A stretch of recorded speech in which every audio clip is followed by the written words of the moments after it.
आज़ादी के बाद आप देखिए कि शुरू के 50 साल में देश ने कितनी तरक्की की और मोदी जी आए इन 11 साल में कितनी तरक्की की। इन 11 साल में हमारी जो जीडीपी इतनी बढ़ी है जो पिछले 50 साल में नहीं बढ़ी। सारी दुनिया में के अंदर मंदी आई हुई है। आज भारत सबसे तेज गति से बढ़ती हुई अर्थव्यवस्था है और हमारी जीडीपी बढ़ रही है, आम आदमी की आमदनी बढ़ रही है, कारोबार निकल रहे हैं।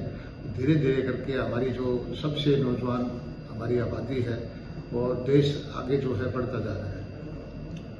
तो सर, जो विपक्ष है जो ऑपरेशन सिंदूर चला था उस पर भी सवाल उठा रहा है कि पाकिस्तान घुटनों पर आ गया था तो फिर युद्ध विराम करने की क्या नौबत थी, सबक सिखाते हैं। कांग्रेस को ये देखना चाहिए कि उनके वक्त में कितने बड़े बड़े हमले आतंकवादी हुए, पार्लियामेंट पे हमला हुआ, बॉम्बे के होटल पे हमला हुआ और उन्होंने एक कुछ भी कार्रवाई नहीं की।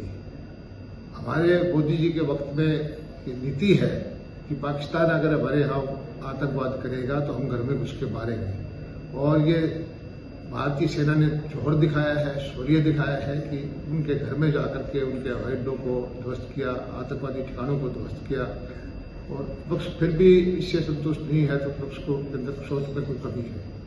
सर, बात करें हरियाणा के सीएम नायब सैनी कहते हैं कि विपक्ष अगर विकास चाहता तो सरकार के साथ है, क्या संभव है ऐसा?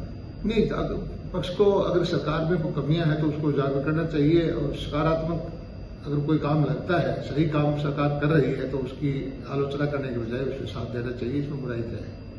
इसके साथ ही सर एक बड़ा सवाल है, 2000 जो बीजेपी सरकार थी उसका सबसे बड़ा नारा था, प्रशंसा होती थी कि बिना पर्ची बिना खर्चे के नौकरी दी जाती। अब उन्हीं पर तलवार लटक रही है जो आर्थिक आधार पर। बीजेपी ने बिना खर्ची बिना पर्ची के ही नौकरियां दी है और हाईकोर्ट में जो फैसला आया है वो नीतिगत फैसला है कि किसी श्रेणी के कुछ नंबर उनको स्वीकार नहीं है। तो लेकिन ये इसकी कानूनी प्रक्रिया है, सुप्रीम कोर्ट में सरकार जाएगी और इसका जो रिव्यू का आदेश की अपेक्षा करेगी।